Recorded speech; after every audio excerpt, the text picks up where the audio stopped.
Welcome to How to Make Films and Influence People. Hey everybody, welcome to How to Make Films and Influence People with Peter and Andrew, where we talk about our own approach to screenwriting and filmmaking, discuss great works of cinema, and blasphemously imagine how they could be remade. This week we'll be talking about Singin' in the Rain, catching up on what we've been watching, and answering a question from a listener. But first of all, I'm Peter, successful filmmaker, film professor, and screenwriter. This is Andrew. Filmmaker, screenwriter, but not a professional tap dancer by choice. Just a hobbyist. Just for just fun. in your free time. Okay. I would assume Gene Kelly would call himself a professional. I don't know, though. If he's not, I don't know who is. I don't know who would be. Yeah. That's but you know, there probably are some people who are like Gene Kelly. Yeah, that's the everyman's tap dancer. The real tap dance aficionados know who the real ones are. Impressive. You're impressed by that? Come on, guys. That's not that great. I'm sure there's some of that. Yeah. But great. Yeah, it's been been a great week over here. We're coming to the end of the summer, but you might be listening to this at any point. So whatever the weather is where you are, I hope you're enjoying it.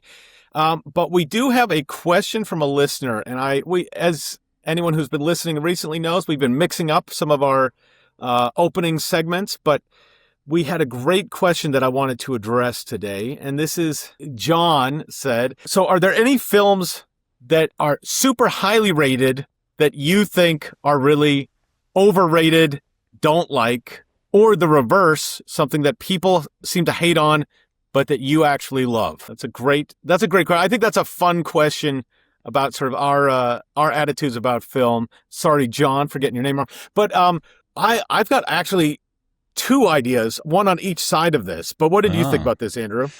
I was thinking movie that's highly rated that I just do not like at all.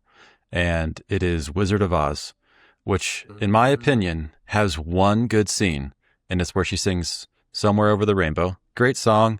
I like that scene. I don't think you need to see anything else in that movie to get that song. Like, it's just kind of a standalone thing.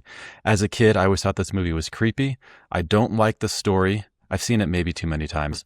And I think like the story is just very meandering, and they break out into like little musical numbers here and there, and none of it really works for me. And ever since the first time I've seen it, never resonated with me, didn't like it. And I was like, really? One of the greatest movie songs of all time comes from this movie. You know, like there's just nothing else to this. So that would be my pick for like real people love it, but I just don't like it at all. I would never want to watch that movie again. Okay, that's a strong hot take. Yeah. Hot take. I know. I feel like I don't love Wizard of Oz, but I sort of accept it. I feel like I like it more now that Wicked is out. I so dislike Wicked that really? It makes me think that Wizard of Oz is way better. Maybe I need to watch Wicked original. then. Yeah. And Wicked 2 makes Wicked 1 look great. So, I mean, it's just a... That's what you need to do. If you want to get back into Wizard of Oz, you need to watch Wicked and be like, oh. I mean, I've been avoiding Wicked because I just don't like Wizard of Oz, so... Well, I feel like I wanted to mention two films because I feel like one of mine is sort of cheating because we've talked about it on the podcast before, but It's a Wonderful Life. Yeah, I think another good one is and if anyone goes back, that was one of our earlier episodes. I think there are a lot of good things about It's a Wonderful Life. So I don't think it's a terrible movie. I think it's a fine movie, but I don't think it's anywhere near as good as people make it out to be. I think it's bizarrely dark for such a wholesome family. Like, it has the reputation of a wholesome family movie, but it's very, very dark. It teaches weird lessons about personal responsibility. And I mean, I think the lesson of you have value and, the world would be a worse off place without you. I think that's a very positive, great lesson that, everybody but Ted Bundy should hear that message. But I think a lot of the specifics don't really make a lot of sense. And, like if you break down what's actually happening in the story, it doesn't really make sense or actually send a great lesson about life. I don't know. I guess when we talked about it, I was like, if you take the point that being successful in business is not all it means to be a good person, then that's a wonderful lesson. But he's so bad at business, and I think the movie doesn't make enough of that. If you go at that movie with a microscope, there's just issues everywhere. It's one of those like look at it from far away movie. just surface level stuff, and you'll be okay with that one. Yeah. And just slightly similar, maybe even a hotter take, not really the purview of our podcast, but I do not like the song Imagine by John Lennon. I think I think that's a terrible song. And I think that I mean, it's a sweet song. It sounds nice. I don't fault nice. him. Yeah. Well, no, I think the music's nice. I think the words. Oh, you don't like the words. I think the words. I mean, and I don't fault John Lennon. I think he's being very intentional. I think he's doing what he wanted to do with that song. But I think a lot of people are not paying attention to how radical what he's saying in the song is. And I think people think it's like a sweet, like, oh, let's just stop fighting kind of song. And it's like, no, this is a radical song. And that's is that right? I mean, or not. Maybe I'm wrong, but that's my take. That's my take on Imagine. I don't love it. Yeah. Yeah, I guess I never really paid too much attention to the words. I just thought, oh, he's saying something nice, right? It's like if you inspect it deeper.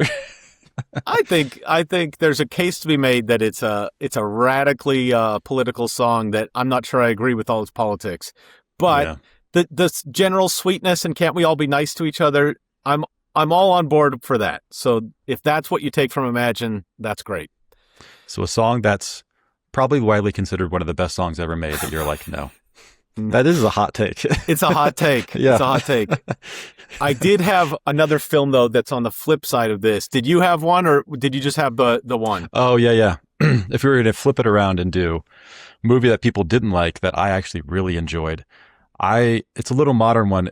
With the new Star Wars movies, there's a movie called Solo.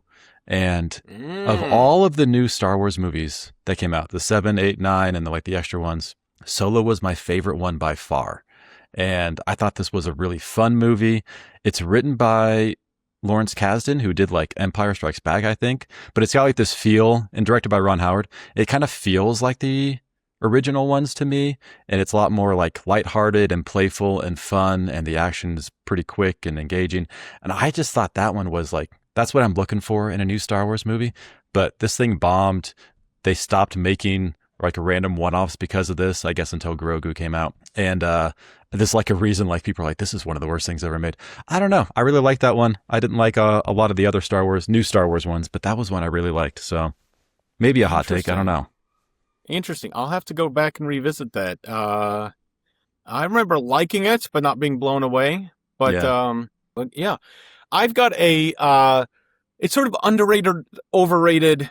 Depends on who you are, because you might say this is not a movie that people don't like. This is a movie that people love. But I'm going to go with Braveheart, which is a film. It won Best Picture at the Oscars. Mm-hmm. It actually is on a lot of lists of great films. But I would say serious film people generally call it the worst movie ever to win Best Picture. And a lot of serious film people say it's not a good movie at all. And I think it is way better than that. I think that there's I think that the way in which it approaches telling its story, that they're on a meta level, the idea of having your hero be someone who is kind of one note in his pursuit of freedom, but having this other guy in the shadows who is a much more nuanced, complicated character, that is Robert the Bruce, and his father, who is depicted in the film as a villain, even though everything he says is correct. And I think that the nuance of how do you balance in a revolution, in a political organization, in any kind of thing, how do you balance the person who is sort of has tunnel vision and that can be both a strength and a limitation versus the person who sees the nuance and how to be political, how to balance different forces. I think it's a much smarter movie in that sense than people give it credit for.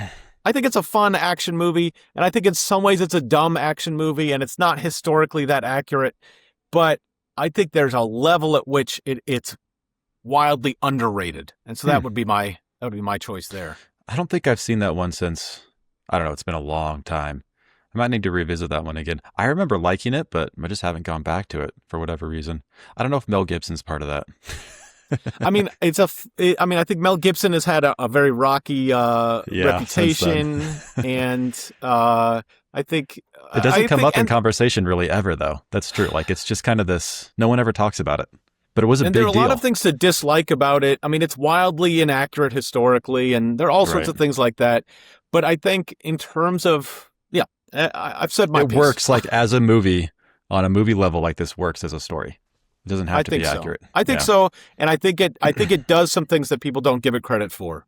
Right. So that's where I would go with that. There you go. So great. Yeah, I think it's a fun thing to talk about. I think sometimes on this podcast we are often agreeing that these great films are indeed great films, but I think it's sometimes fun to go against the herd. So Yeah. Great question. What have you been watching? What have you been watching? Did you like it? Did you hate it? Did you form opinions about the people who made it? All right, so Andrew, what have you been watching? I watched a great movie recently, and it's called Nirvana, the Band, the Show, the Movie. Oh. And I went into this blind. My friend recommended it to me, and he said he went into it blind, loved it, needed to watch it. You don't need to know anything. This is kind of based on a show these two guys made, which is based on like a YouTube series these two guys made. And so it's like Nirvana, the band, is like, they have this band and the whole goal is to just get into this venue and play a concert. To do that, they do all these wild plans that if you were to describe like the plot of this movie, you would think, oh, that sounds really stupid. There's no way that can be good. But it actually is like really funny. And part of the process of this was the way that they made this film, because they had very little budget. They were going out and like getting shots on the street of Toronto is where this takes place. And like in the movie, there's just these shots of people just reacting in real time to what they're doing and saying. And it's like these hidden camera parts of it. It's somewhat documentary-ish, but not really. But they had to like go way out of their way to make this work. There's some time travel element to this that's really fun to play with. They were able to get like these old clips from like their YouTube series and like mix it in with the footage today to play off themselves in a fun way. I think the humor is great. There's a lot of like references and jokes that keep coming back. And I think it's like, it's got so much going on that you could easily rewatch this immediately again and be like, oh, wow, like how did this get made? But after reading like the Wikipedia page about this, you're just like, whoa, I can't believe. So one of the scenes is like he has to jump off of a train. And so in order to do that, they filmed this the night of a Taylor Swift concert. So the police would be busy doing other stuff so that they wouldn't get in trouble. And you're like, oh, so that was real. Like, it looks real. It looks like they just shot up for real. I'm like, oh, yeah, it actually was. Like, one of the shots is like they're on the CN Tower really up high, and they're going to like parachute into a football stadium. You know, this crazy plan. But like they have just a GoPro footage from one of the guys working there on his head looking over the edge. It's like they were able to use all this footage that they just gathered to make this movie like very cheap indie, just like we're going to run and gun, you know, and just like get this done. And it definitely has that feel to it where you're like, whoa, I can't believe they thought of this. And how did they do this? And like I've read about like there was other ideas they had to do this movie because they didn't know what they were going to be allowed to do. And like there was some part of this where they get arrested and there's all these other things, but it's pretty funny to like read about how they made it, watch the movie as well. And I think it just works on so many levels. It's so fun. I would really recommend this one to anyone. That's cool. I've heard about it, but I haven't seen it. And is it like a documentary or is it? No, it's definitely fictional. It's about two guys who use their real names though. And so it's like, it's playing on the edge there a little bit, but it's definitely just a fictional story. And Okay. there are stylized, there's elements of it where you're like, okay, that they had to have some CGI, but other parts you're like, well, it just looks like they did that in real life. And some of these people don't even know they're acting. So Okay. And it's fun.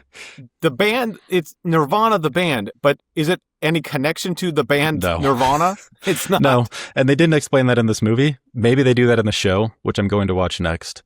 Yeah, so it's based on Nirvana, the band, which is their band, and then they had a show, and then this is the movie based on that show.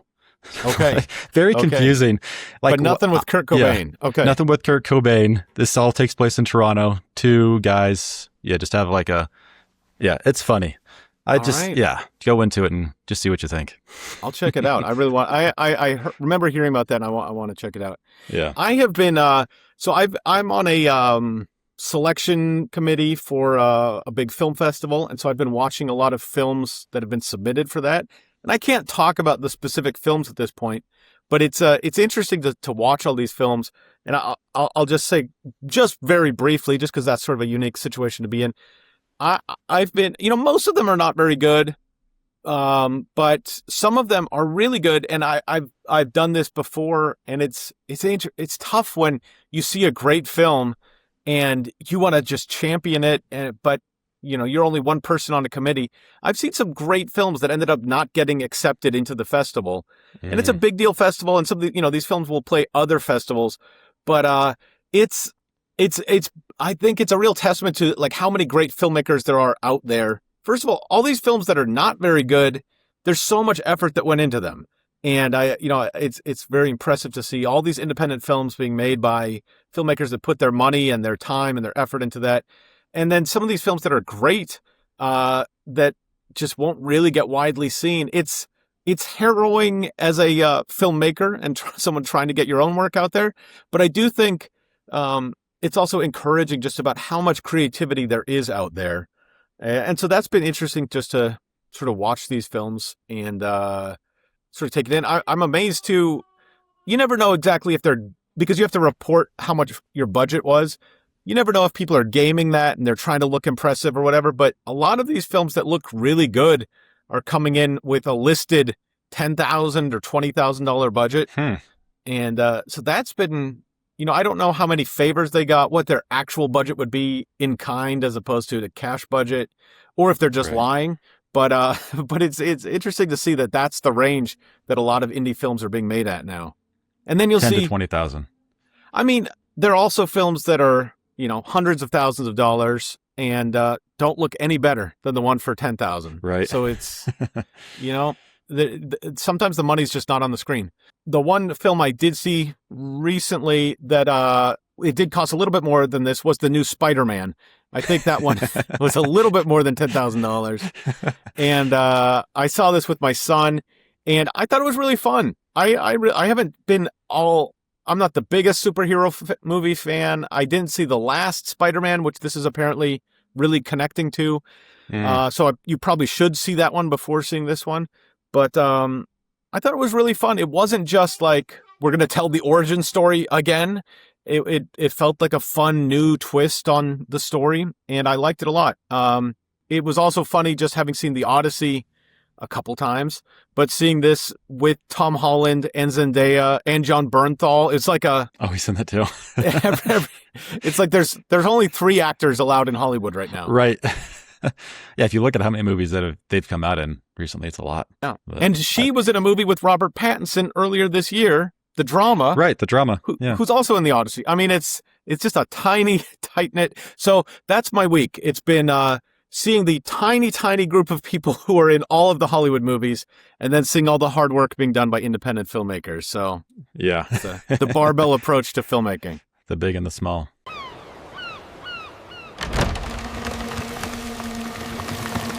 Duncan and Bliss, selden enigma. All right, so let's get into Singin' in the Rain. What can you tell us about this, Andrew? Singin' in the Rain, 1952, directed by Stanley Donen and Gene Kelly, also starring Gene Kelly. In 1927 Hollywood, a silent film star falls for a chorus girl just as he and his paranoid screen partner struggle to make the difficult transition to talking pictures. So this is, even though this takes place in 52, it's about, like 25 years earlier. It's made in 52. Yeah, made in 52, about, in the 20s. So the transition from the non-speaking into speaking roles. And that's kind of the basic story of this is Gene Kelly is doing movies with this very famous woman who's this big actress, movie star. They don't get along personally. She's got a terrible voice. So it's like, well, as they transition, she's going to have to use her voice. What are they going to do when her voice is just so bad that no one's going to like it? And that's kind of the premise of this story. Everything kind of revolves around that. And it is, I don't know. I think I've seen this a few times. It's a little light on that type of like plot stuff of like what's going on and is there a lot of drama here and are they going to work this out? You never get really the sense that everything is going to fall apart on them. You kind of it's kind of a feel good movie. I do feel like this. There's so many musical numbers in this. There's so much performance and like theatrics of how they put these musical numbers on, the tap dancing, the costumes, the choreography of it all very incredible. And there's a lot of it. And Singin' in the Rain isn't like it's might be the best song, but it's not the only good song. There's a lot of really good stuff in this, but it does kind of feel like a movie that's built around these musical numbers more than it's built around the story, at least to me. Did you get that sense? Absolutely. Absolutely. I mean, and there are so many of these songs. I mean, I think the songs are great, but so many of the songs, they're not moving the story for it's a whole song about a tongue twister. It's a song about saying good morning. It's a song about how there are beautiful girls.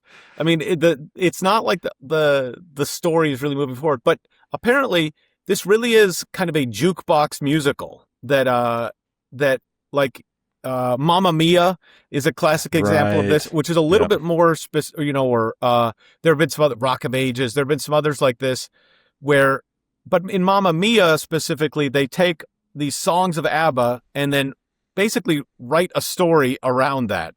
Right. And this one, not the songs of a specific artist like ABBA, but these were mostly existing songs written by this songwriting team that they'd written them. They'd been in other plays and movies like in the 1920s.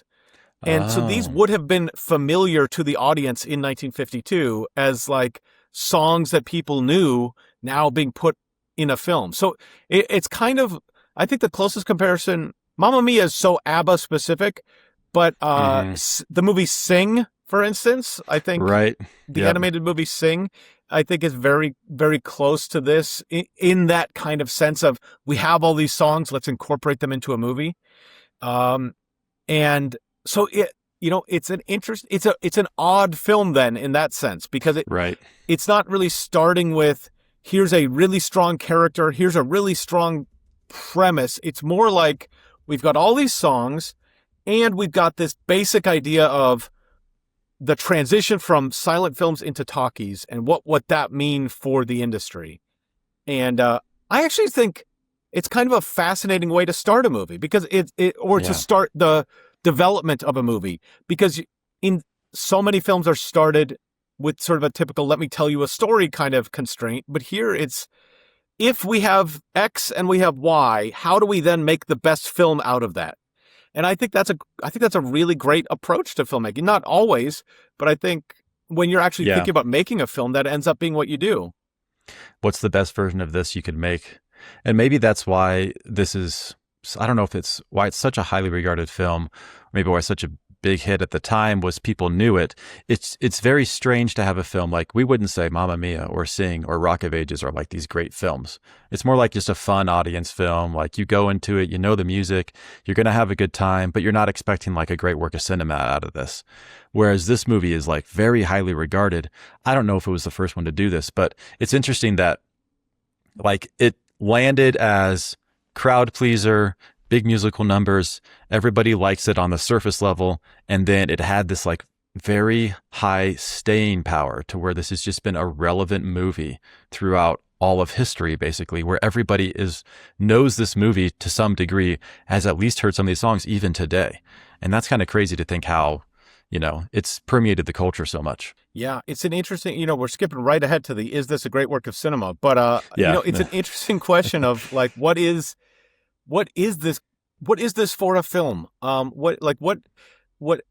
do you even approach this? I think there are a few things though that are really interesting about it. Like, I think there are things that happen in society. Like whenever you go back and you look up, when did this saying become popular? Or when did this phrase, like where does this phrase come from? Anytime you look at history for those kind of things, it'll often be, well, somebody said it once and they probably heard it through the grapevine from whatever, but then it became popular in this book or in this movie or this song. Yeah. And I think Singin' in the Rain takes things that were in the culture that people were familiar with and it sort of gels them into one vehicle that we can then all enjoy for the next 70 years plus.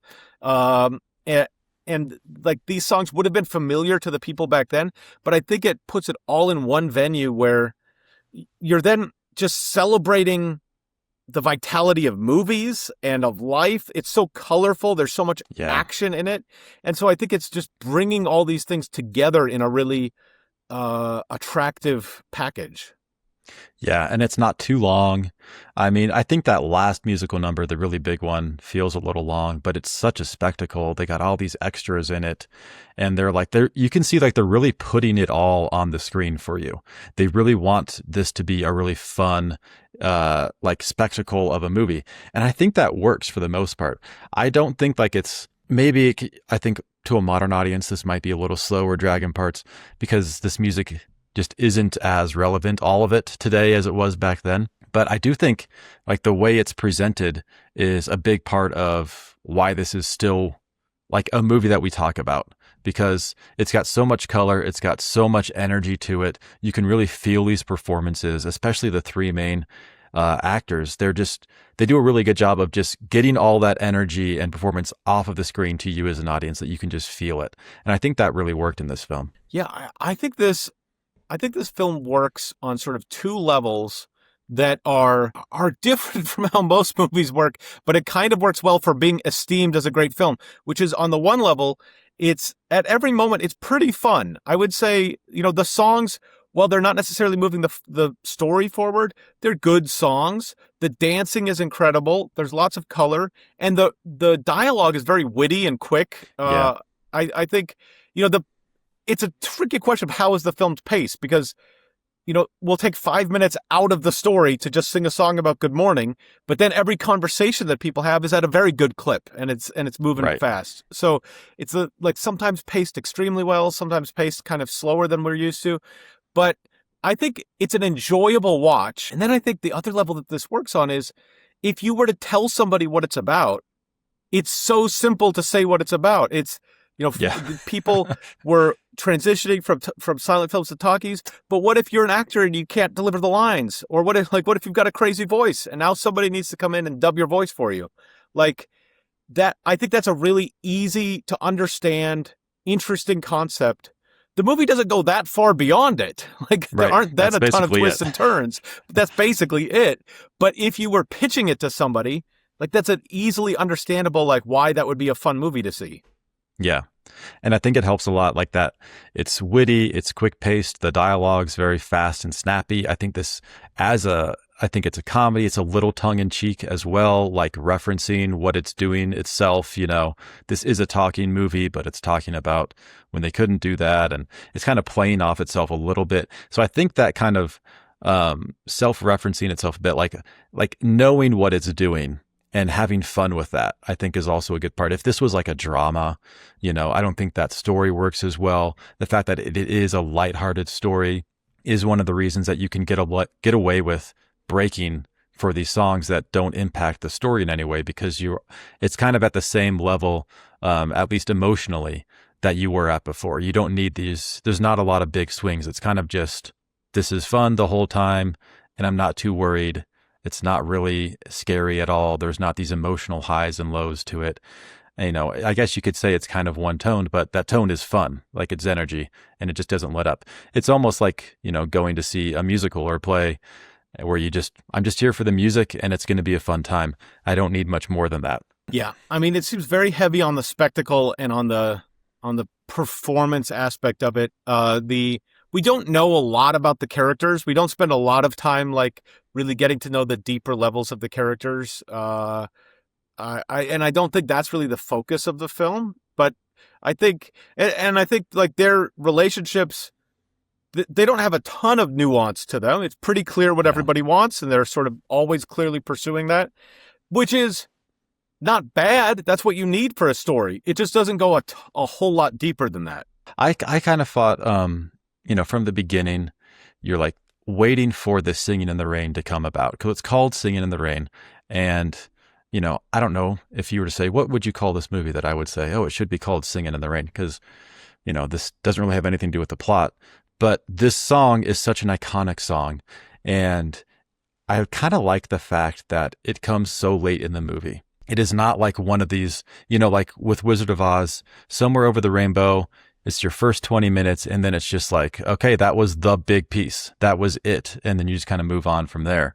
Whereas this song is, I think, maybe my favorite one of this. But it comes later in the film, and it's like, of the thing that you're going to call the film, why do you call it that? I don't know if that was the biggest song at the time. I don't know, like, what the reasoning behind that was. I just thought that was interesting.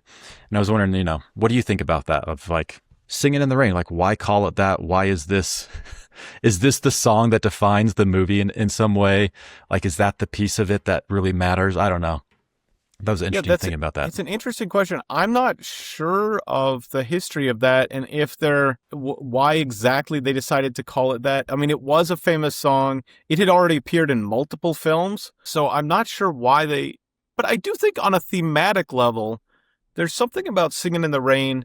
I mean, the film is a very lighthearted film. And I think to some extent, maybe that title, Singing in the Rain, speaks to what the film is delivering. This idea that, like, there might be dark clouds, there might be, rain pouring down, but we're just singing and having a good time. And I think that that's something that the film I think the film doesn't spend a lot of time on the darkness. There's some fear about what's going to happen to my career, but that's not treated as like an existential crisis. And it's so, it's traumatic and horrible. It's like, okay, I guess, what are we going to do about it? It's sort of it's a lighthearted take on this deep transition in the film industry. And I think there's something to be said for just having a lighthearted spectacle. There's a filmmaker from Sweden named Lukas Moodysson who directed a film called Lilia Forever, which is a very dark film about a woman in post-Soviet Union who's sort of trafficked to Sweden. And it's a very dark film. Well, Rammstein appears heavily in the soundtrack. Oh, okay. Yeah. There is some music, but he, in an interview about it, said he did a lot of research, and he's a very sort of like edgy director. But he spent a lot of time talking to women who'd been in similar situations, and he said he wanted to make a film that sort of showed this situation. And everyone that he talked to said, I would have no interest in watching that. Women whose life he was basically depicting said, I would have no interest in watching that. I want to go to the movies and watch something fun. Yeah. And I think that's kind of the appeal of Singing in the Rain, is that there are probably better examples to demonstrate that principle, but that's just a story that comes to mind for me. But that idea that, like, people even in dark times, they don't necessarily want to dwell on the dark times. They want to go watch something that's going to bring them out of that and just feel, full of life and energy. And I think that is part of what Singing in the Rain delivers. And a little bit then I think that's thematically what the title ties into. Yeah. That idea of, even if bad things happen, things are going to get better. It's all going to work out. And maybe that is the theme of the 50s as well. I've seen, this is post-World War II. This is America. They're talking about the past, but like a movie about these very lighthearted, fun topics, everything's good, we're all getting along. That idea, I think, is a lot more prevalent in movies from that time than it would be from later times. As we get into the 60s and 70s, that changes heavily.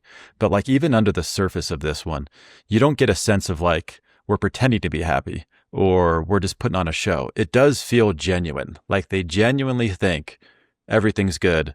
We have a great life. Everything is going to work out. And there's like such an optimism to this that you don't get from a lot of other movies.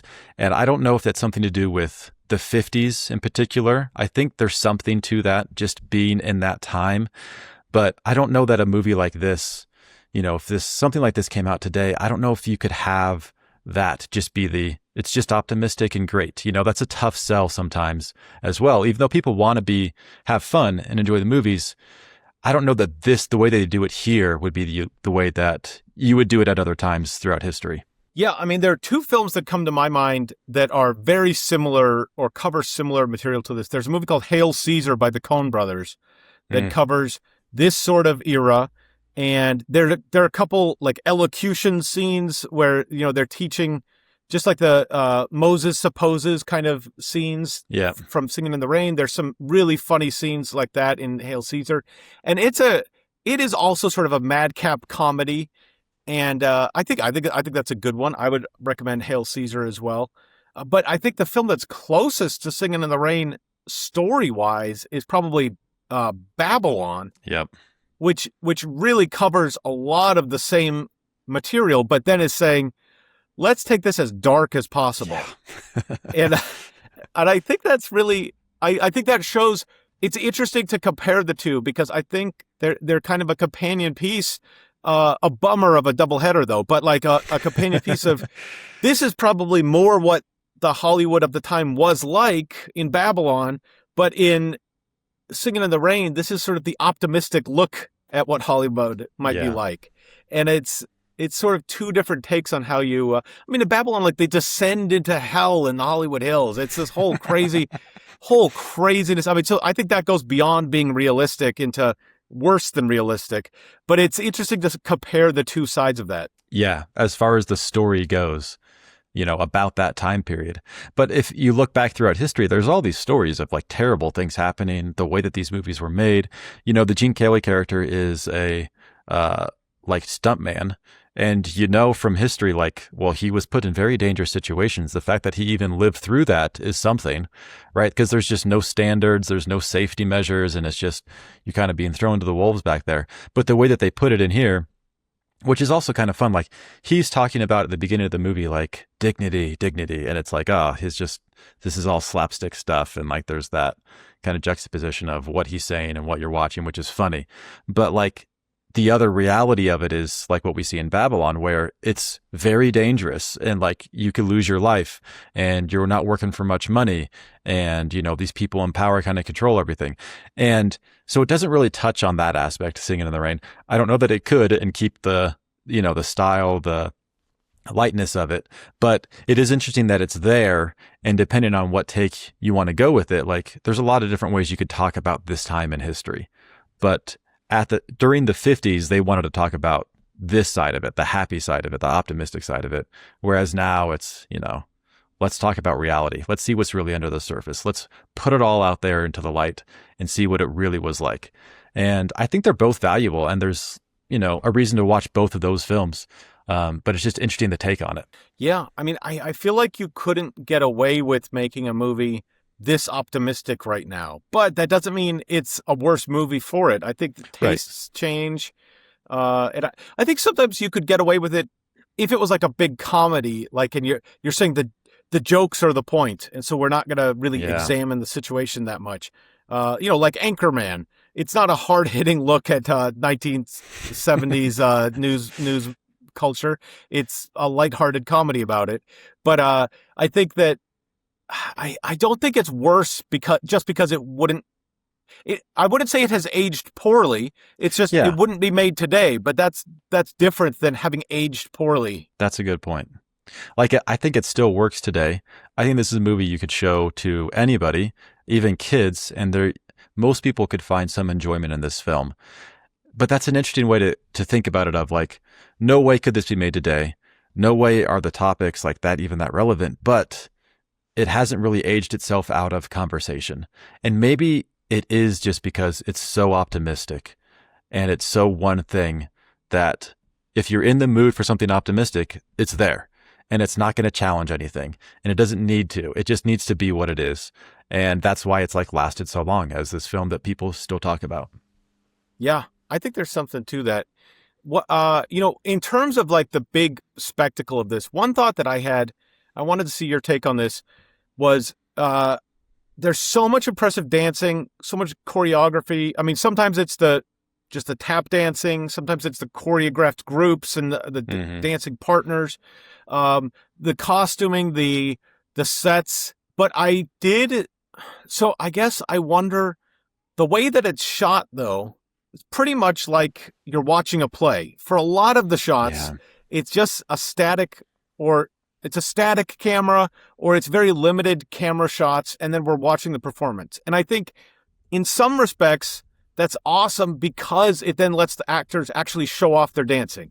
It's not doing any weird cutting around to get past the fact that they can't actually dance. We're seeing it all on the screen and they can dance. But I did have the thought, I would be more impressed if I was seeing it live. because Yeah. this doesn't seem like the most cinematic way to show this scene. But I don't know. Is that heresy? I don't know. Well, and I think that's part of it of like, this movie isn't known for its cinematography. No one's like walks away and be like, whoa, that was the way that they shot that. That was incredible. Because it does seem to be the focus is on, I wonder how much of this is like Gene Kelly. Like, this is his movie. He's the star of this movie. He's setting everything up. He's a co-director on this of I'm killing myself to dance. Don't you dare cut away. Don't cut away from what I'm doing. Like, how much they put all their effort into the numbers. So it's like, we got to show the whole thing, or we got to show like what we've worked on, the close-ups of like the aspects that I know are technically impressive. And I think if you do that, then you kind of lose well, cinematically, what would you do? And there would be a difference in a lot of that. I think you get a different director to recut this film, you could make this look very different. That's a good point, like thinking of, I think Gene Kelly, just the focus of, we're focused on the numbers. That's what this movie is. The story comes second. The cinematography comes second. Everything comes second to these numbers. And that's the feeling, that's the sense you get from this movie. It did remind me also of The Adventures of Robin Hood, a movie that we, again, talked about it many episodes ago, but where there's so much footwork in the sword fighting in that, and we get to see it all, as opposed to more modern movies where they would just be cutting back and forth and, this fast cut culture, and I feel like you'd lose something in that. So, I mean, it's not exactly the way that I'm used to seeing films be shot, and I don't think you would shoot it that way now.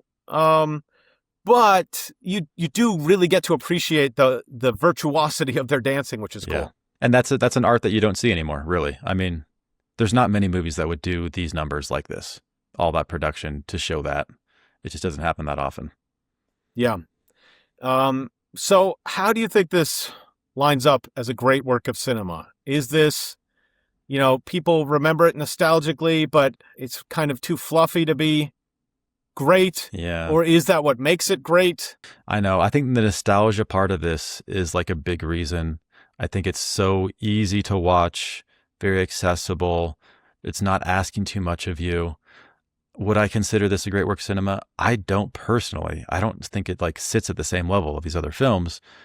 But for whatever reason, its cultural influence is just undeniable. The fact that people still know what this film is, for whatever reason, like that worked. So for me personally, I wouldn't put it there, but I could see an argument for it. Just like culturally, it has to be up there. Yeah, I think that's hard to argue with. I think it is a great work.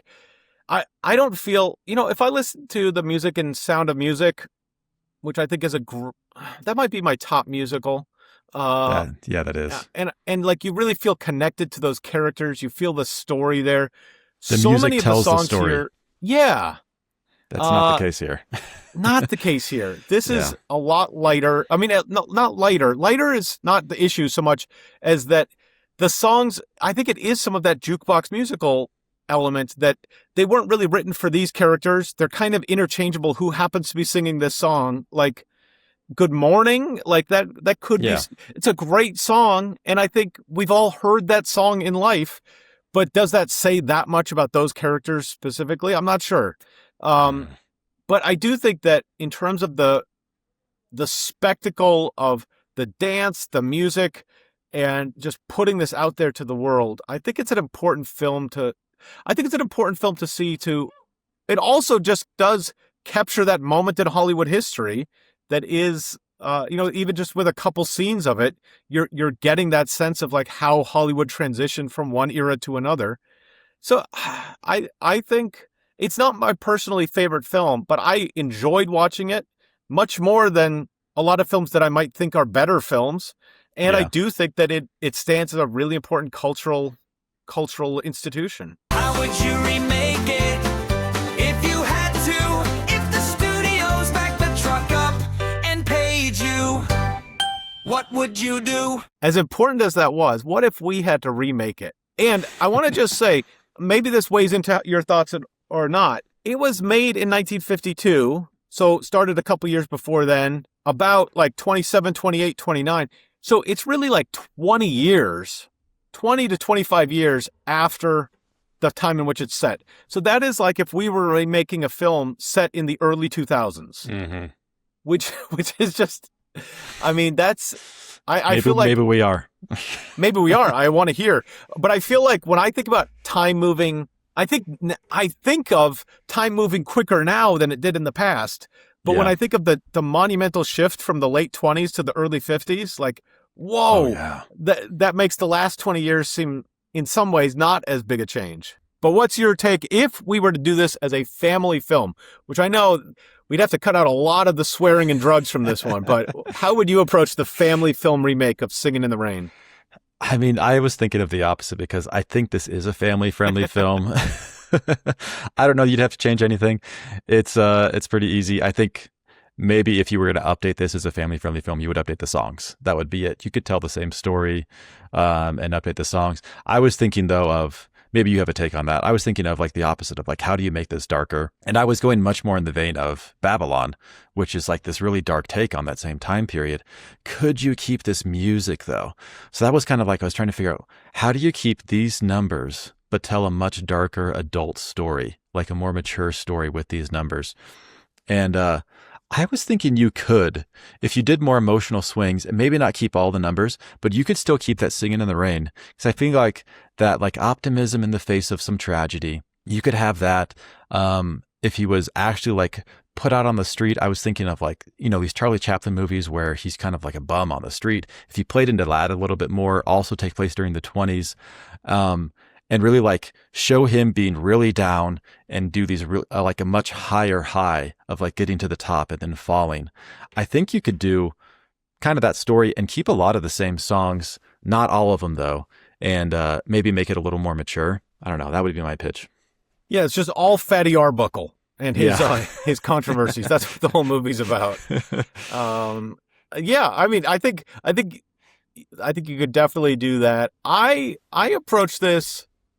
I sort of, yeah, it is a family-friendly movie. It's hard to imagine a movie totally about adults without any kids in it that's more family-friendly. And so, Yeah. but I thought, okay, what if I just kept it family-friendly but just changed it up? And then I was thinking, okay, I was thinking about a different era. And so there was another era in the early 19th century when gas lighting started,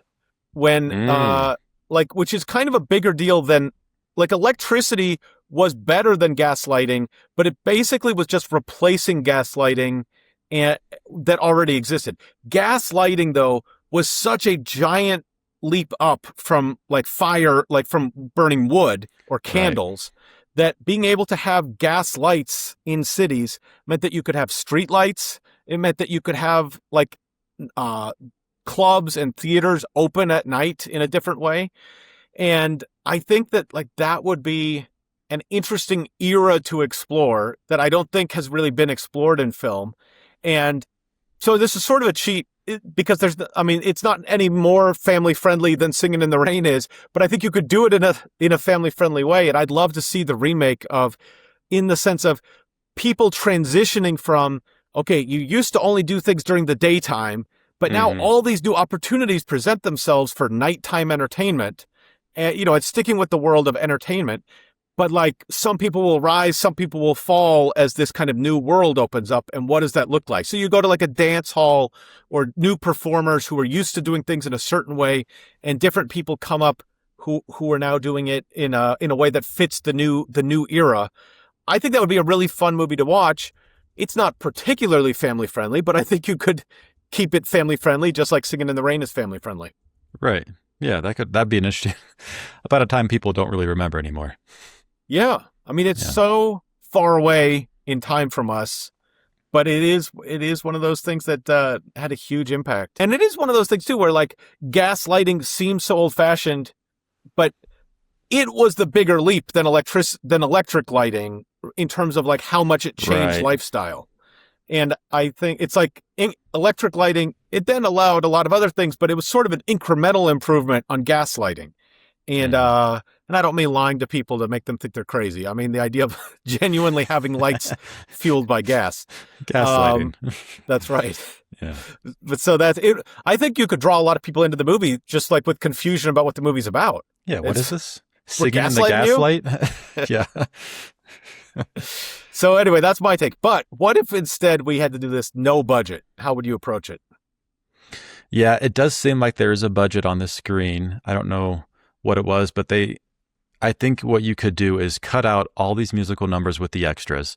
If you just kept the core 3-4 people here, you could have more of a condensed story. And you know, that last musical number, maybe not the last one, but one of those last ones, there's so many extras. It goes on for like 10 minutes. You got to cut that. That seems like they put a ton of money and effort into that. The other ones, Singing in the Rain, I don't know that that's too hard. I feel like most of this is filmed on a soundstage. I don't know that they actually went anywhere for any of this in these cars. And I think the story is already so slim that you could really cut down so many musical numbers you could cut out of this and make this story, just have 3 or 4 musical numbers and keep the story as it basically is. And you'd have a pretty good film. I don't know if it hits the same highs as the one currently does, but like if you kept the hits, I don't know that you'd be losing all that much. Fair point. Fair point.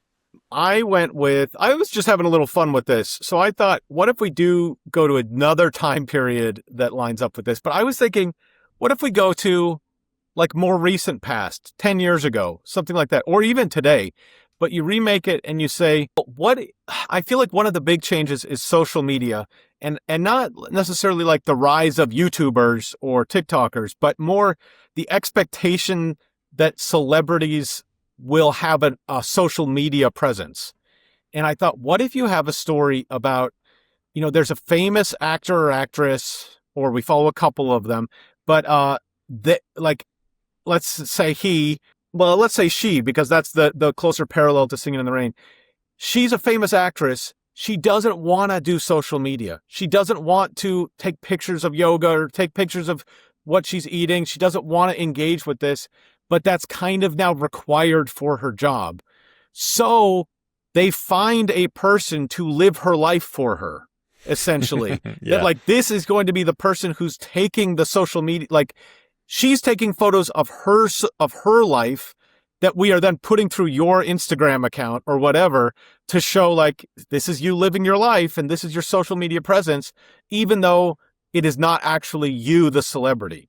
And you'd have to figure out all the specifics of that. But I think there's something you could do with that of like, in the way that Singing in the Rain has this person, this woman with the great voice subbing in for the other woman. I think you could play something with the subbing in for the other person.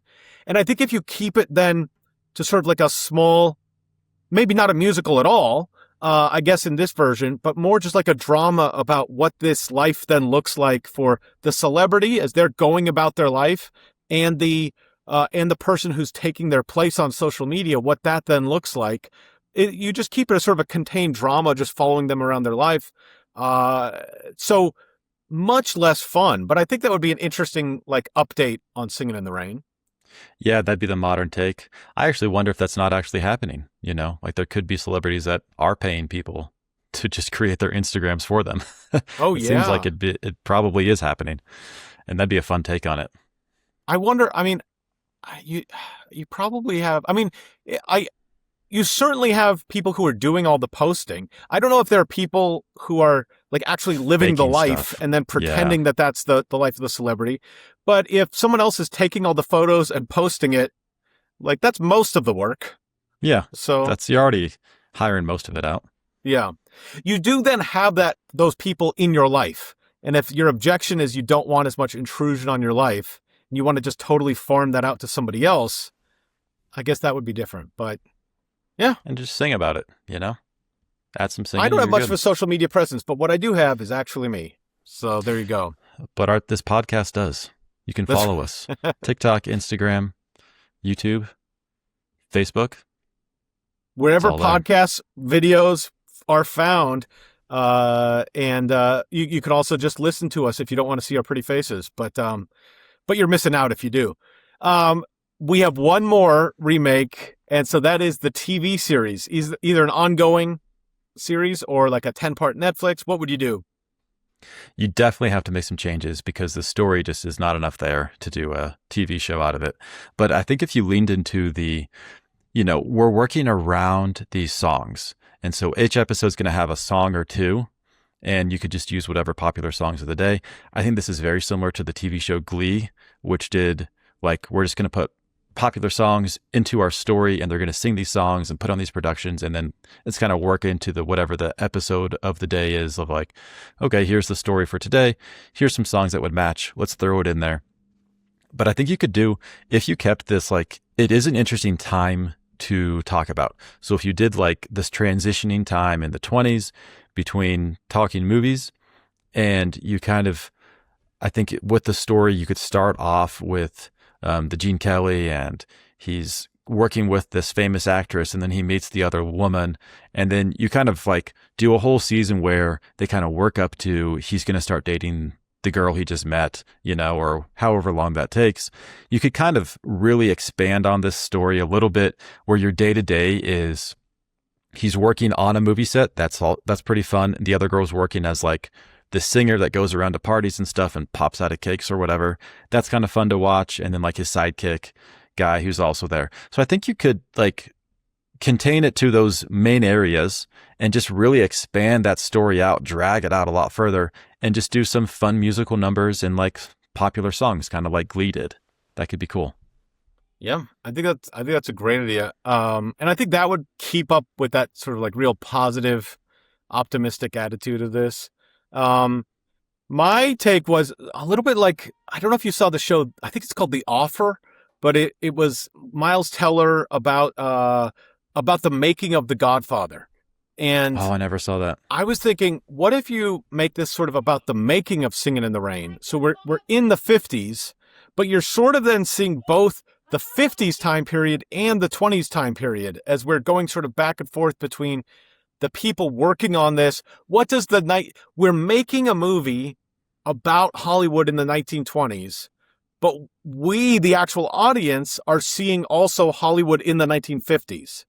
And I think we see the way, you know, that the film comes to be. Gene Kelly fighting for, you know, what he wants in the film. The writers of the music, like, you know, putting their spin on things. I think seeing the world of the 1950s while also reflecting back on the 20s would be a really cool way of combining all those ideas. Yeah, that would be fun.